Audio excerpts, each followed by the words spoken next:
Item 9 is consider and take action, if any, on the retention of outside counsel on a contingency fee basis to collect certain insurance receivables.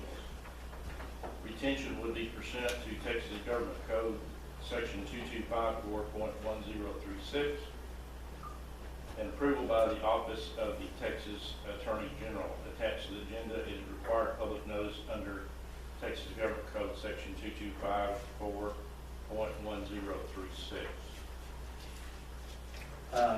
And go ahead, Ryan.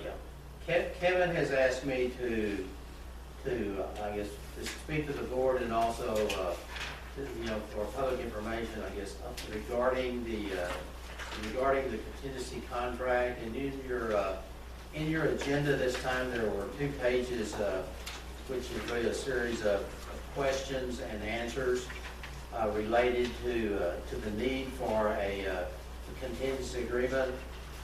The first item I'd like to address is there a need for the legal services, and I guess addressing the need first of all is that in number 1 on page 2 of your agenda, there is a description of the issues that we've been having with Blue Cross. Their non-payment of our accounts receivable, and in fact it's putting the hospital at a financial disadvantage because of that, and it is a significant need from the hospital's perspective to try as best we can to collect that tax revenue. The next one has to do with the legal services cannot be adequately performed by attorneys and supporting personnel of the district. Certainly, we don't have any. We've exhausted our resources in-house to collect from Blue Cross, and we have jumped through a number of groups. We've met with Blue Cross personally. We've had our Mr. McCoy, who's a consultant, to work with him. So we've exhausted our resources. Our in-house counsel, Kevin Reed, does not offer the services to address that, and that's by his sort of by his admission that they don't have the expertise to do that. So their recommendation is that we look for outside counsel, which leads us to the third item. I guess the legal service cannot reasonably be obtained from attorneys in private practice under an hourly fee contract without a contingency because of the nature of the matter for which the services will be obtained, and because the district does not have sufficient funds to pay the estimated amounts under such a contract. If you look on number 4 specifically, it addresses the potential cost of the litigation and what the cost might be if it was paid for on an hourly rate.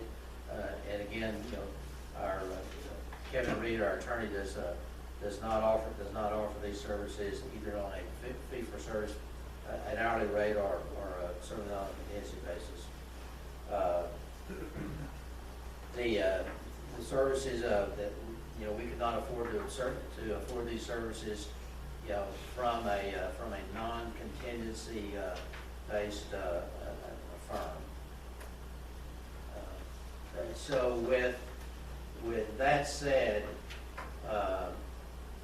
my recommendation is that you approve the contingency contract with Provost Humphrey, and I ask you that you would make the motion, which is listed, I believe, on the handout for that.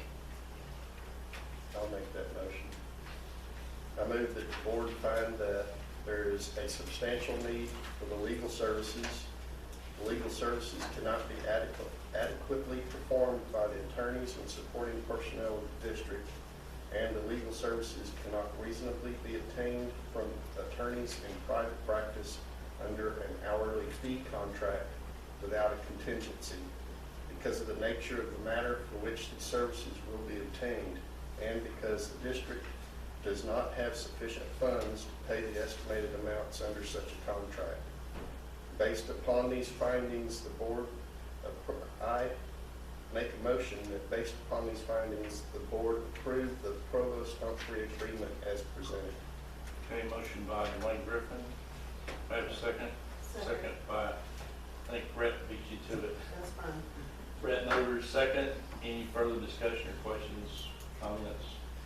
Was there any substantial change to the contract after it was reviewed by Kevin or after you had discussions with Attorney Blevins? Kevin and Brian Lewis have worked back and forth, and there have been modifications to the contract. I believe that Provost and others have accepted the recommendations from Kevin, but Kevin has reviewed the final agreement, and is supportive of it, approves of it, yes. I started to say there, I've gotten copies of the text or email message actually back and forth. And there were some changes made that Kevin requested, and he's happy with the end product. So, anything else? Anyone? Call for the vote, usual sign, 7-0. Thank you.